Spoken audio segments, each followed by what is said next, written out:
Good evening, everyone. I welcome Monica ma'am as a guest speaker for today's webinar, Women Empowerment and Human Rights. Ma'am has a great experience in the field of women rights. Monica ma'am has been a Commonwealth Scholar in the University of London.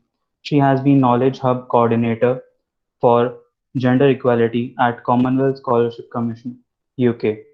She has been a part of Pixel and Access Speaker. She has been an awardee at the British Parliament, London.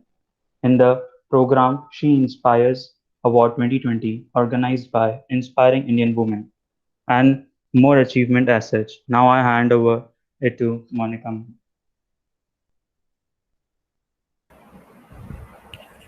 Hello, am I audible, Gaurish? Okay. So, a very good evening to everyone, and thank you, Gaurish, for this warm introduction. And thank you to the entire organizing team for providing me this opportunity to discuss with such a wider audience today on such a pertinent issue, which is so relevant, especially during these unprecedented times when this pandemic has hit women all across the world. Uh, Before I begin, I would like to present a disclaimer that I assume that many of you must be from a law background. But since I'm not from a law background, I won't sound that technical to you all during my presentation, but I would try my best to present a more holistic approach to today's webinar, which is on women empowerment and human rights.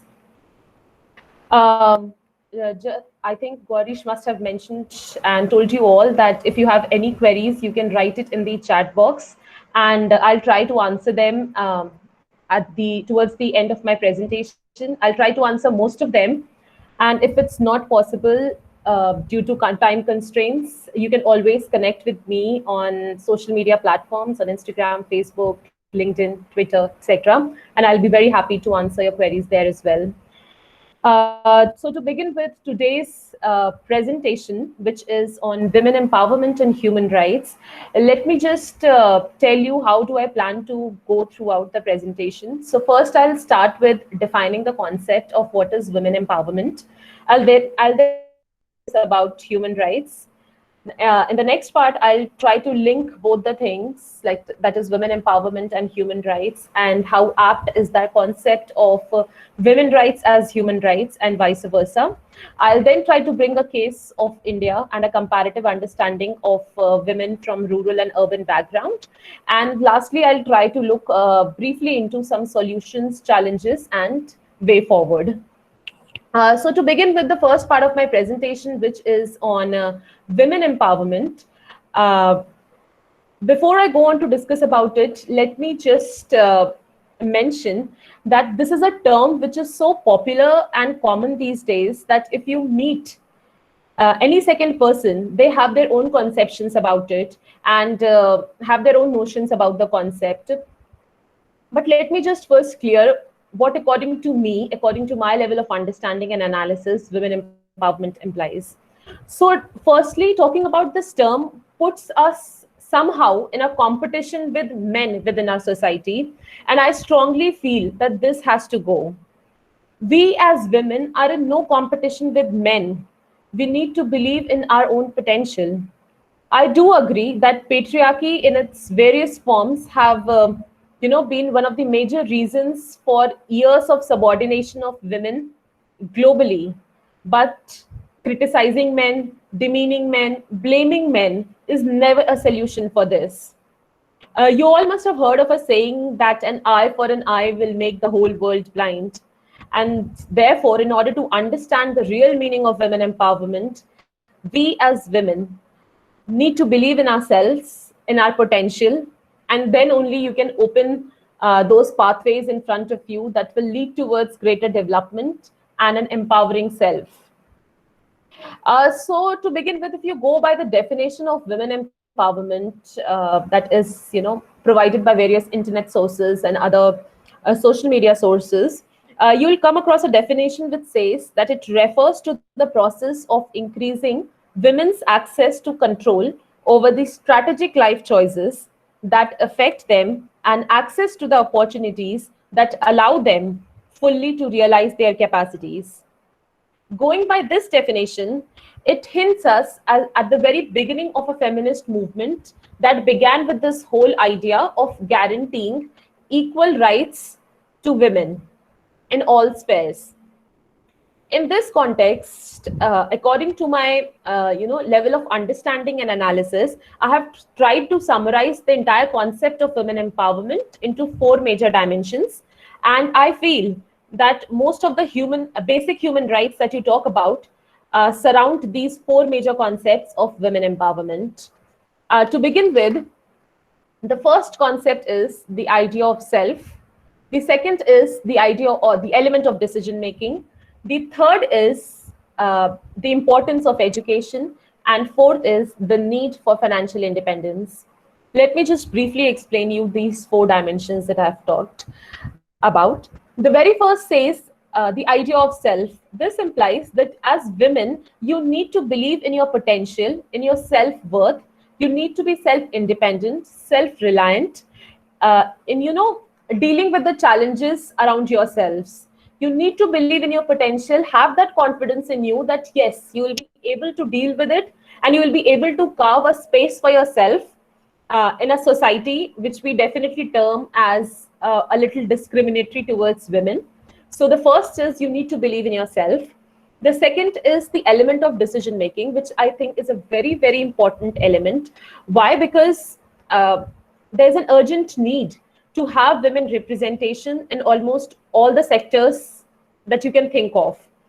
Women in decision making positions is an urgent need today, because when you will have more women as decision makers, either you talk within the family or you talk about at the local level, at the state level, at the national level, at international level, you will see things start changing for women, and their conditions tend to improve subsequently over the years. And a perfect example of this could be those countries globally which have women leaders, and how brilliantly and amazingly they are performing today, either in politics or at economic level, or at social fronts, etc.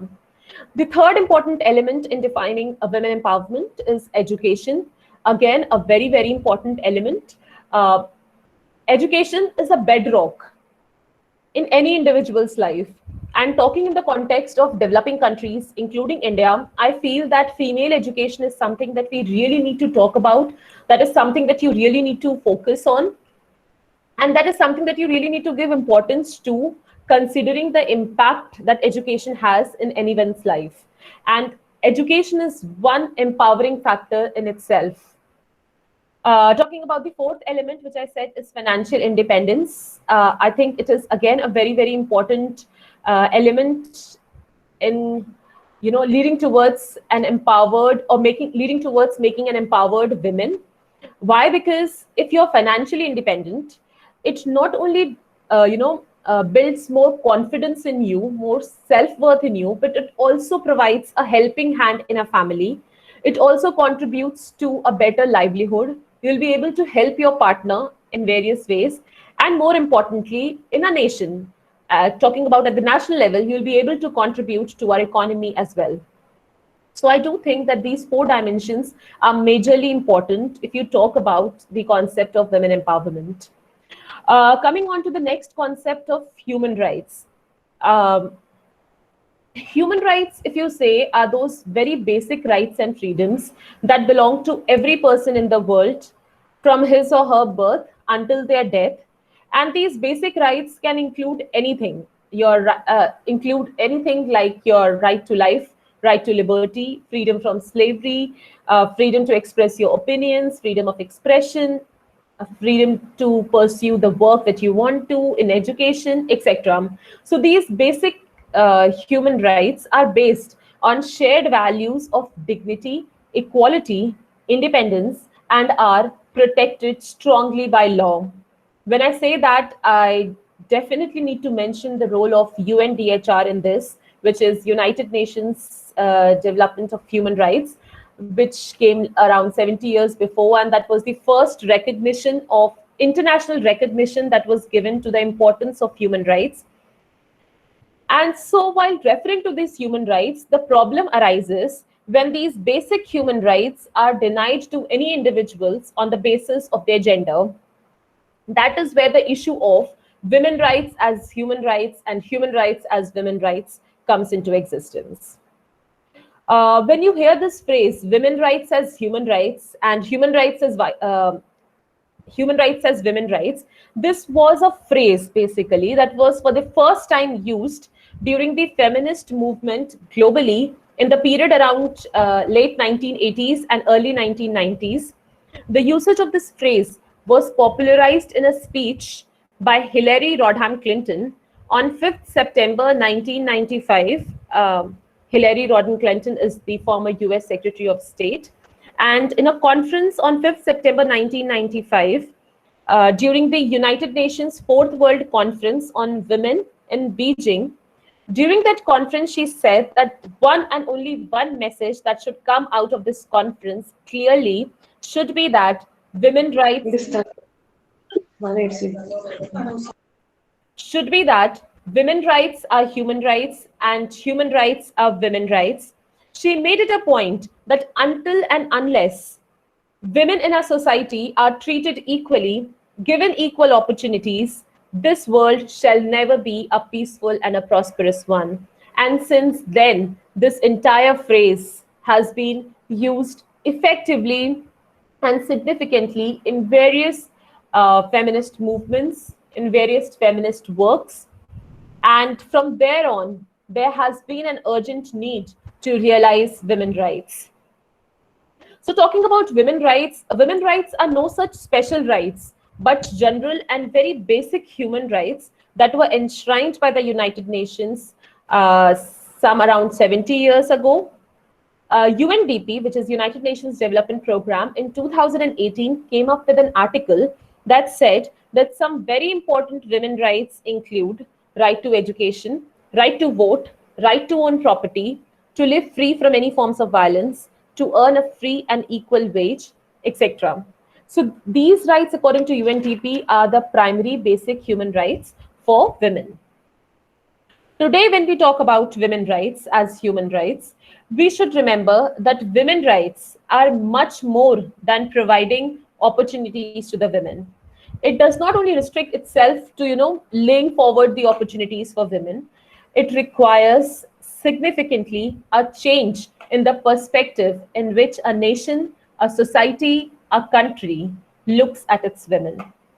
It needs a change in policies and existing norms, rules, regulations, laws for women. It needs stringent laws and its effective implementation for women's rights to fall in place. In this direction, let me just hint you at various global efforts that have been taken to ensure women's rights. So United Nations, as we all know, has been a great supporter of this. So earlier, before 2015, we had MDGs, which is Millennium Development Goals. We had 8 MDGs, which directly or indirectly dealt with issues related to gender equality and reducing gender discrimination. But since those MDGs were not directly, promoting women's rights, the United Nations came up with another set of goals, which is now called as SDGs, Sustainable Development Goals. And we now have a target period until 2030 to achieve those 17 Sustainable Development Goals, and in which the SDG number 5, which is on gender equality, exclusively deals with issues related to women and works in the direction of ensuring basic human rights to women, which will lead to an empowered women, a more developed women, contributing towards growth and development, not just of their families, but also of the society at large and the nation at large. So the SDG 5 that I'm talking about, which is gender equality, deals with a broad range of issues, including child marriage, including ending violence against women, eliminating female genital mutilation, sexual and reproductive health rights, education to all women, expanding economic opportunities for women, and many more. So since now we have SDGs in place, which is, a more focused approach to dealing with women rights, there is greater assurance and greater, accountability on the level of each countries to, work towards eliminating gender discrimination, work towards including women in the mainstream, in the main workforce, look towards removing any form of harassment that they face, and in that way, we will together come up and build a more inclusive society where we can proudly say that the women in that society are more developed, are more empowered. In this context, since now we are aware about the terminologies of women empowerment, human rights, women rights, let us move on to another part of the presentation, which deals about the empowerment patterns of women in the context of India. And I would like to present this aspect in the context of rural and urban situation in India. To begin with, the situation of women in rural areas, first of all, and this is like post independence. So, the situation of women in rural areas post independence, if I say, uh, the levels of development haven't still reached women in the rural areas. We can definitely say that today, as a country, as a nation, we are progressing at a very faster pace. But I still feel that the levels but I still feel that the levels of development are still to reach women in the rural areas. According to my level of analysis, I do feel that women in the rural areas are comparatively less aware about the existing human rights in place as compared to the urban women in India. They come across various kinds of challenges at multiple fronts like education, marriage, family, children, health, etc. And an example, if I have to give in this regard, can be, for example, in rural areas, we can see a lot of girl children working in strenuous jobs in industry and organizations. They are completely unaware about acts like Child Labor Act, which prohibits any child, not just girl child, but any child less than the age of 14 working in any kind of hazardous jobs. So we can see a lot of women, a lot of young girls less than the age of 14 working in such strenuous jobs. In terms of agriculture, if you talk about, which is a major source of occupation for people in the rural areas, we now have a lot of female farmers. But if you talk to them, there are a lot of studies. These female farmers are not aware about the kind of existing schemes, laws in place through which they can benefit themselves. So this is another loophole. And of course, the third important factor is, an example is the deeply rooted patriarchy, which is still very strong and inherent within the societies in the rural areas, because of which we tend to have that imbalance in the society where the men occupy a superior status and women an inferior status. So obviously, the decision-making power, a very important element of women empowerment, tends to lag because the decision-making centers within the males, within the families, and does not come on towards the women in the families. So these kind of discrepancies or the challenges that these women in the rural areas are facing, only because first due to the system, and second because they're not aware about the kind of legal mechanisms or the kind of schemes and policies which are in place that provides them that due protection. On the other hand, let us contrast the situation of urban women in India. So, the very first picture that you see of urban women in India might appear to you and as an empowered women. The definition that you perceive that yes, the girls and women in the urban areas are more empowered. And when you say that, you look into dimensions like that they're allowed to work, they are making a career in the choice of their fields, they're pursuing the career of their dreams. They're employed in the most technical and professional sectors as well. They're joining the Indian Air Force, the Navy. They are into scientific experiments, laboratories. So basically, women can be seen, or women representation have definitely increased in different sectors, and this includes women from the urban areas. But if you look deeper into the problems, as the saying goes, that all that glitters is not gold. Similarly, women in the urban areas also face with challenges which are, completely different from what the rural women face. But of course, they face various challenges. If you talk about those If you talk about those challenges, the first is they face the kind of discrimination that they face at home, at workplace, and within the society. The kind of, you might have heard of so many sexual harassment cases that these women face in their workplaces and also in their homes. Then the kind of pressure that they face from their family side of at the level of society to leave their jobs if after if or during after a maternity break, or for that instance to leave their jobs if there is some family crisis or something. So it's always the women who is expected to leave their jobs, put it on secondary, and then deal with the issues either at home or in general. So in general, if we see the situation in the urban areas, it's also not safe. But the most important thing to reflect here is that why do we hear so many cases and so many reporting of sexual harassment or discrimination cases against women?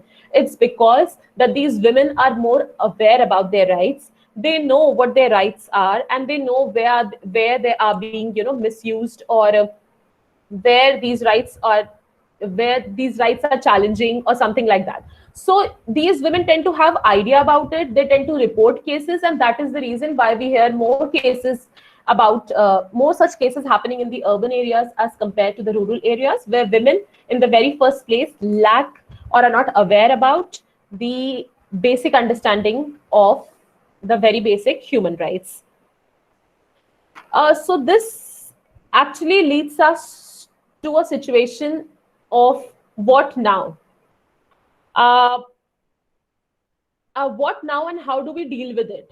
So if you see the current government and the efforts that they are taking, I feel that they are really doing a tremendous jobs in ensuring significant development of women. Um, there are various policy schemes centered around women empowerment, and a hint to it comes at the level, and a hint to it, can be predicted from what our Prime Minister Modi said a couple of years ago, that now India is now moving from from women development to women-led development, which basically hints us as the kind of contribution women are not doing um, in different sectors, and they are leading that battalion of bringing in more growth and development for India. Apart from that, there are various schemes and laws in place. For example, we have Beti Bachao, Beti Padhao, we have Mahilaye Haath, we have STEP, which is support to training and empowerment program for women. We have One Stop Center scheme. We have working women hostels. So if you go, and we have a lot of schemes which are exclusively for rural women. But the major problem is at the level of its implementation. It's not implemented properly. For instance, in 2013, India came up with this sexual harassment for women at workplace, this policy initiative, according to which there'll be serious actions taken against whoever is involved in any form of sexual harassment at the workplace. But still, we find a rising number of cases. Some are reported, some go unreported. Uh, so what I realize is, if I talk about the last part of my presentation, solutions, way forward, and how do we deal with these challenges, I feel that at the very first place, there is an urgent need to strongly implement the existing schemes and laws which are in place. Because if you go by the existing rules, laws, mechanisms, policies, there are hundreds of them that promote empowerment of women, that promote their growth, that deals with their education and providing them economic freedom. But if those laws are not implemented properly, what is the whole point of coming up with new laws and regulations? So the first point I feel is stronger implementation of the existing rules and regulations. Second important solution in this regard can be educating our girls and women. And I feel there has to be no discrimination in this. I must appreciate the current level of education, female education particularly, that now the families are not discriminating in the kind of education they are providing to their girls and boys.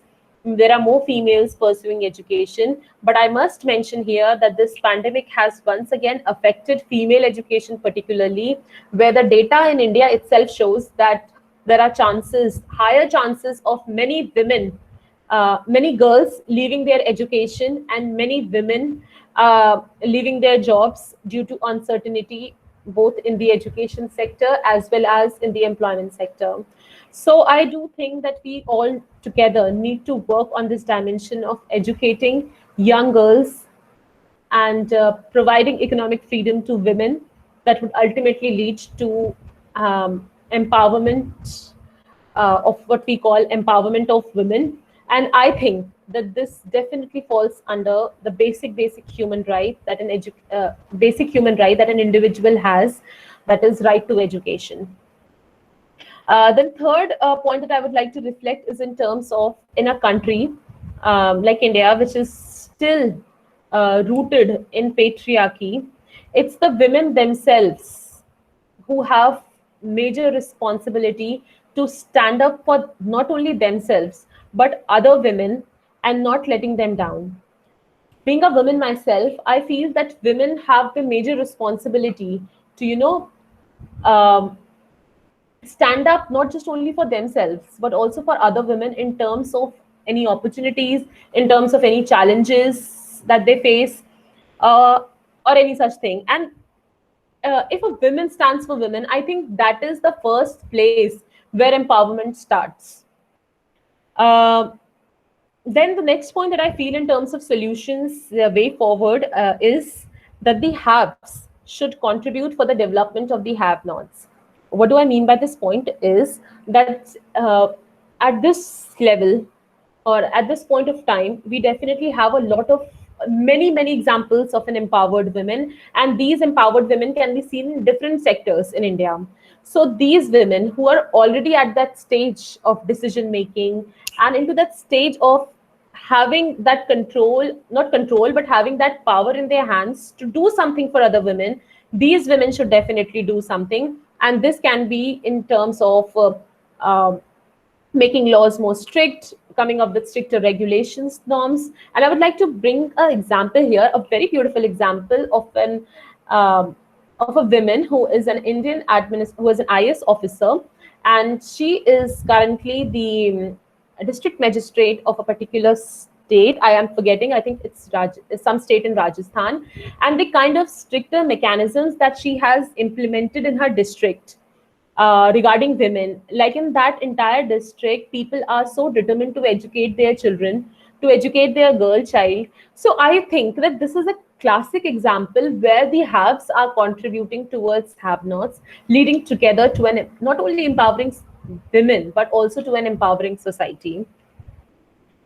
Lastly, I would like to conclude myself before I take up the questions that you all have.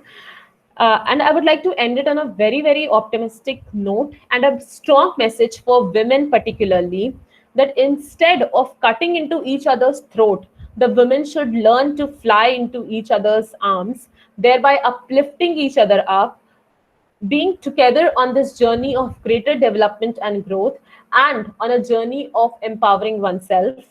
And I think that will be the time when we can achieve what real women empowerment looks like. And that will be the time when the basic human rights or women rights will fall into place. So thank you very much for providing this opportunity once again. And I think I'll now answer the questions. We roughly have 20 minutes, so I'll try to answer as many questions as I can. Thank you. Thank you, ma'am. The first question is asked by Sanjay Jha. Is women empowerment is the solution to violence against Indian women? I think these are two different things that you have asked right now. That is women empowerment a solution? No, empowerment is not a solution. Women empowerment is the end result. You have to do a lot of things to, end violence against women. If you want to end violence against women, the first thing has to be an educated society. If you have an educated society, you have empowering minds, and these empowering minds are not just restricted to women but also men within the society. And when you talk about an empowering women, let us not deny the very basic fact that there is a very, very important role of men as well. We need to have empowering men, an educated society overall, to end such things as violence against women. So when these things ends, like these kinds of discrimination ends, I think it will eventually lead to an empowered society where both men and women are, empowered in true sense. Yeah. So second question is asked by Nida Khatri. How can women protect themselves against domestic violence during this pandemic? Thank you so much, Anita, for bringing this question, which is a very, very important question. I feel that how can women protect themselves during this pandemic? First is by being aware about their rights. That is what I have been continuously mentioning. By being aware of what the legal mechanism or what general mechanisms are available at your place. For instance, many women organizations have come up with the helpline numbers. The Ministry of Women and Child Development have come up with certain online portals where you can register a complaint if you come across any such domestic violence cases, because definitely there is a surge in the number of cases of domestic violence during this pandemic. So the very first point is to be aware about it, to use those mechanisms which are in place, either is in terms of using the online number, reporting your complaint online, registering a complaint in the nearest police station, and all of those things. Okay, Jay Kumar sir has asked, in the pandemic data shows rise in human rights violation in cyberspace. So what's the solution? Um, Obviously, are you particularly asking about how cyberbullying affects women? Is it that you wanted to ask? Because since today's webinar is on women, let's just restrict to this area. But yes, as much as I read, there's a rise in the cyberbullying these days, and cyberbullying is not just restricted to women. In India itself, we have cases seen where even men have been affected by cyberbullying, and that is gross violation of basic rights. And even some right, because of this cyberbullying, there's an increase in the suicide rates as well, if I go by one article that I have read. So obviously, when your basic right to life is threatened, you need to take significant action against crimes like cyberbullying. Sanjay Jha has asked, theory for women empowerment and their rights is vast, but how much effort does the government do to implement them in real life or in means practical situation? uh, uh, Sanjay ji has asked, right? So, Sanjay ji, that is what I have told, what I was telling in my presentation, that the government has already done a lot in terms of making policies, coming up with schemes, laws, regulations. But where we as a country lack is in terms of its implementation. And that is where it comes the practical aspects of those existing laws.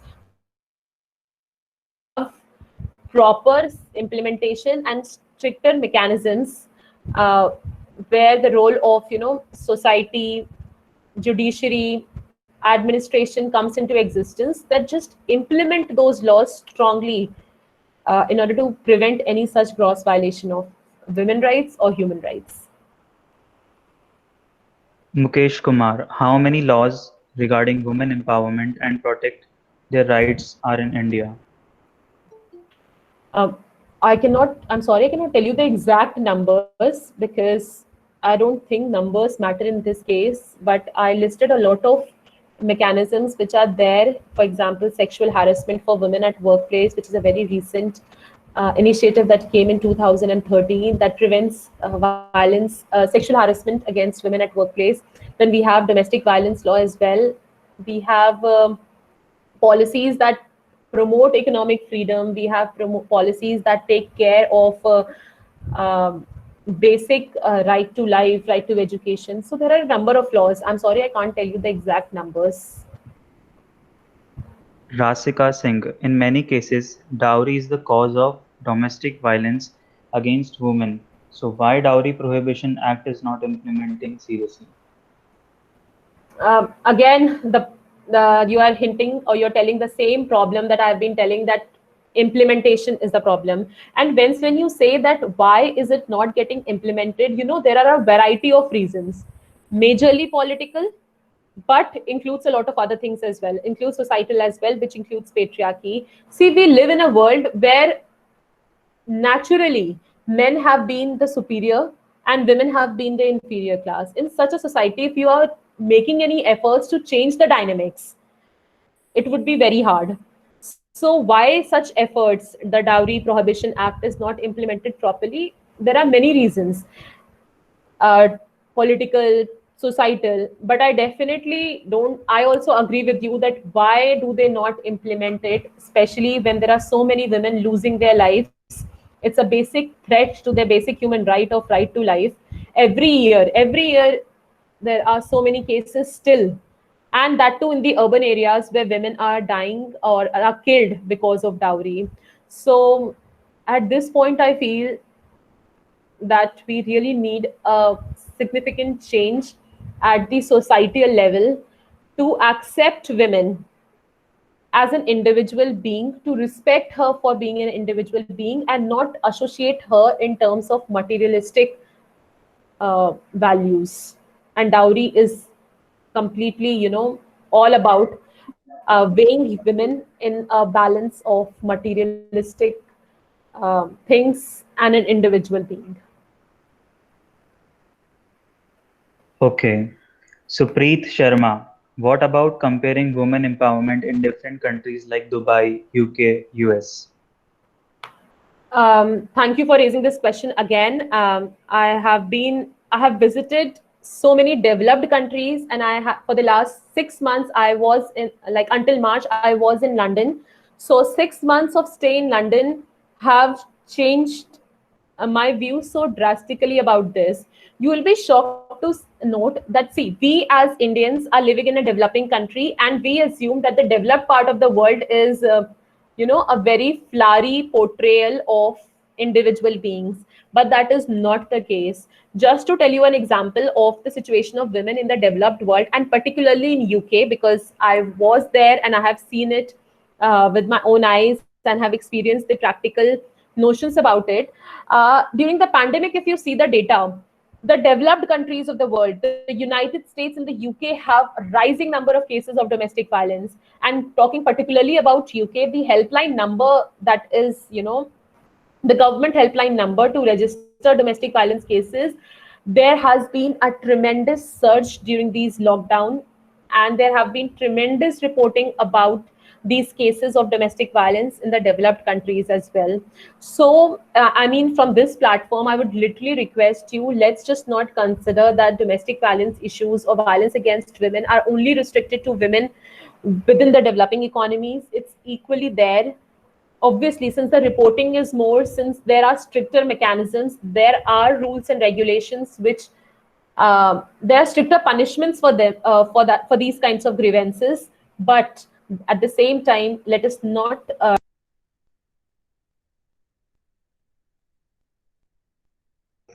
Ma'am, you are muted.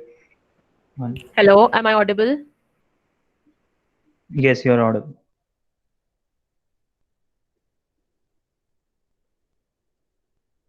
I can see a message that some Ashish Mandloi is muting me for the call. Hello, am I audible now? Ye- Yes, you are audible, ma'am. Okay. So the basic point is that let's not deny the fact that there are definitely stricter mechanisms, rules, and regulations in the developed countries to deal with such kind of grievances against women. But at the same time, there are rising number of sexual harassment and discrimination cases in those developed part of the world as well.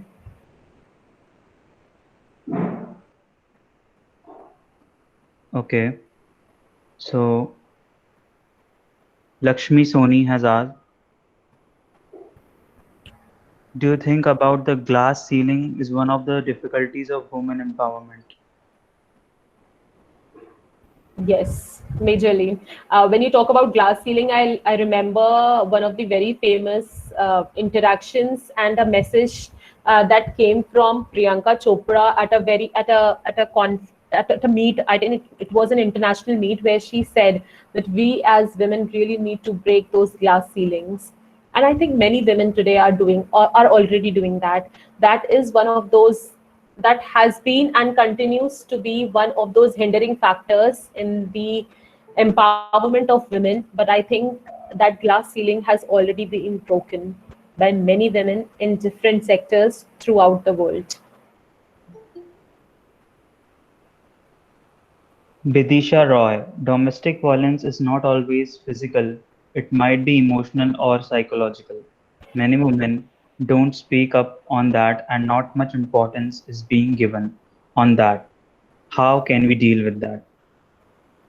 Thank you again for raising a very important point, because domestic violence is not always physical, and that hints us to a very, very critical problem of rising mental health issues as well.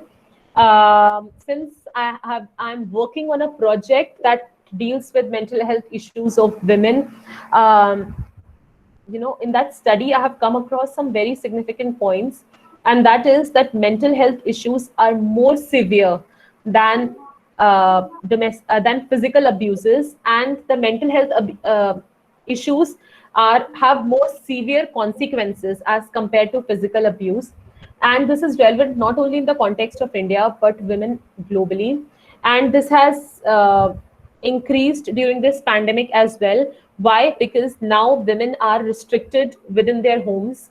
They are Many of the countries were in lockdown. They were not able to communicate easily amongst their peer groups, or to whatever sources that they had in their lives, which is severely impacting their mental health, and has a serious bearing on their lives, also on the lives of their family, because uh, not to forget that it is mental health issues that leads to serious consequences like suicides, etc. So I do think that a lot is being done. There are various studies which are being conducted on mental health issues, uh, particularly of women, especially during pandemic, because they are now locked within their homes.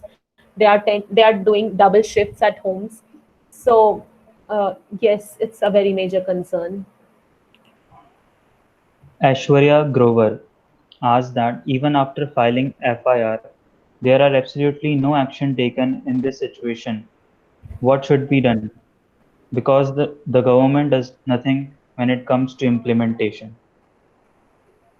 See, even after filing an FIR, if nothing is done, the major reason behind it is, or can be, is the political pressure that uh, the police officer or the family must be facing.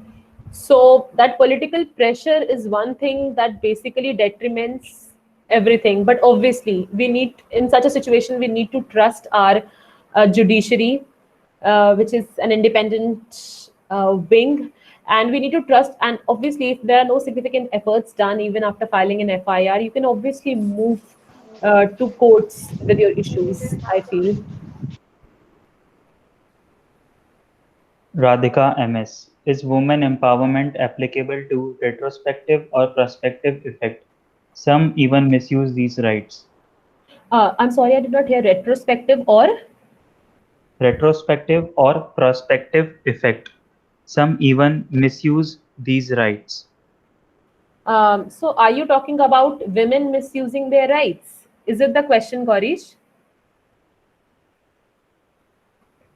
Radhika, can you please ask your question? Because it's not clear. Yes, it's not clear. Radhika, are you there?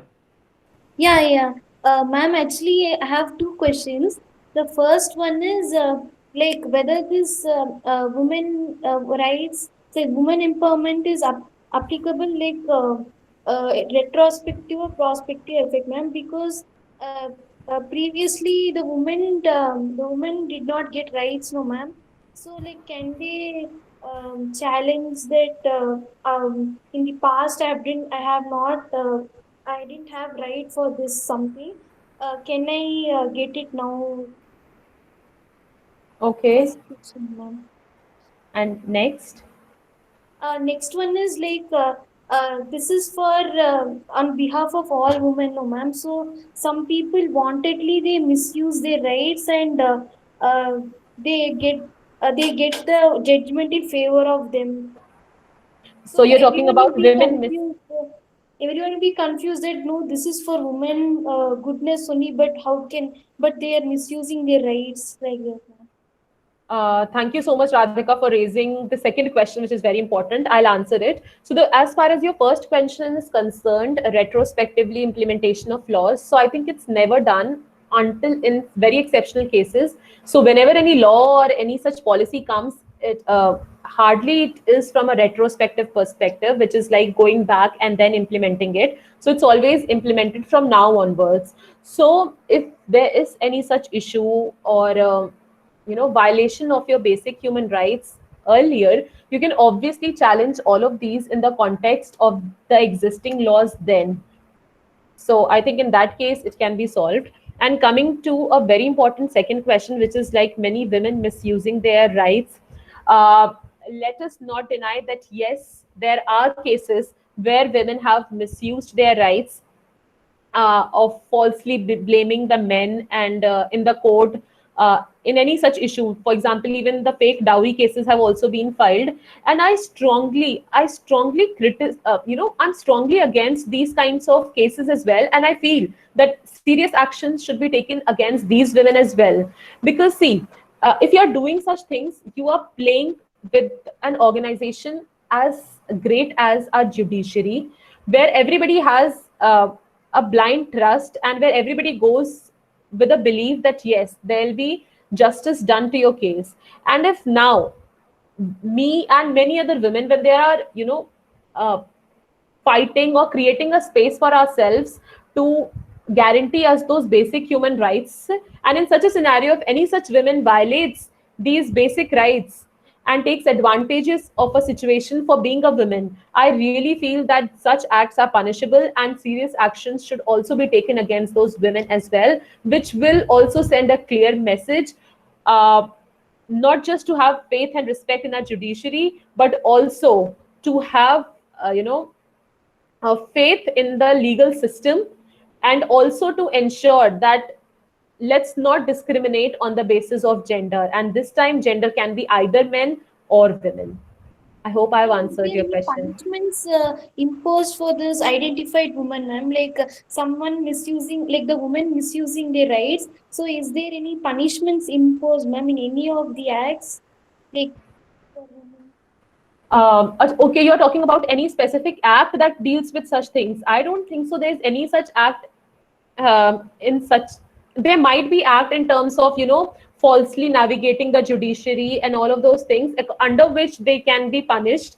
But I exactly don't remember the name of that legal thing. I think any legal expert here would be able to help you with this in the chat box. So if you know about any such mechanism, please write it in the chat box, and I think Radhika will get her answer then. Okay. Okay, thank you, The ma'am. Thank you. Naragund, how to create awareness among rural women about their rights? Okay. Thank you again for a very important and good question. This can be done at various levels. So obviously we have in this the role of the NGOs, the non-governmental organizations, the civil society groups, become very, very important, because there are already a lot of groups which are working in the direction of creating more awareness in the rural areas. Either it in terms of education, or it is in terms of reproductive health rights of women. So, in such a scenario, obviously, if you as an individual want to do something for the empowerment of women in the rural areas, the best way is to connect with the existing NGOs or civil society groups who are working in this direction. Parul Chauhan has asked, ma'am, what to do if someone is blackmailing a girl for her pictures? That's a serious, serious case of cyberbullying, and you should immediately report a case immediately, like without any delay, if you are coming or facing any such situation. And we have also very, very positive examples where such cases have been dealt with, and the person has been identified and booked under various sections of the sections of the legal system. So please, if you come across any such cases, do report it. Bidisha Roy, Can the theory of equal pay for equal work be ever implemented on reality? I'm Uh, audible. uh, no, please come again, Gorish. Like I didn't hear it. Can theory of equal pay for equal work be ever implemented on reality? Of course, this is not something that hypothetically it has been demanded in India, because if you see in many of the developed countries of Europe, I think Germany, UK, they are very strong in terms of equal pay for equal wages for equal work. So obviously, this is not something out of the box that we as women in India are demanding. This is something very common, and I think can be easily implemented if you start considering both the genders at the equal levels. Okay, the last question of our webinar is by Supreet Sharma. He asked that as we know, there are many laws and regulations which women do have as they have rights. So, as per your opinion, what laws should be implemented in India when we are comparing with different countries? Um, in terms of what laws should be given priority, I would say first is in terms of all those laws, policies, initiatives that are in the direction of education. The very first would be Beti Bachao, Beti Padhao, because education is the bedrock of any system, any developed system. The second would be in terms of ensuring a safer space for women when they go out to work. So in that case, sexual harassment for women at workplace would be a priority. Then, of course, steps like STEP, which implies support to training and empowerment program for women. So you need to continuous train women within our country, within our societies, uh, towards greater economic freedom. So I think these three would be the top priority in terms of implementation of laws, serious implementation of laws, because they're already there in place.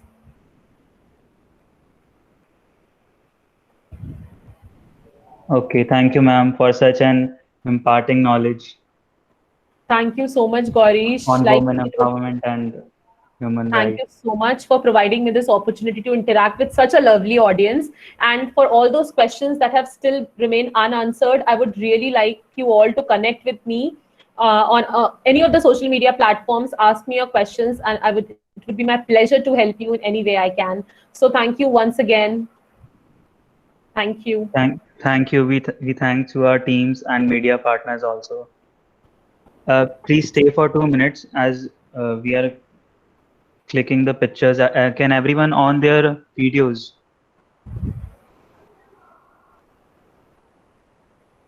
As it will be uploaded on YouTube and other social media platforms. Please a request to everyone to switch on their videos.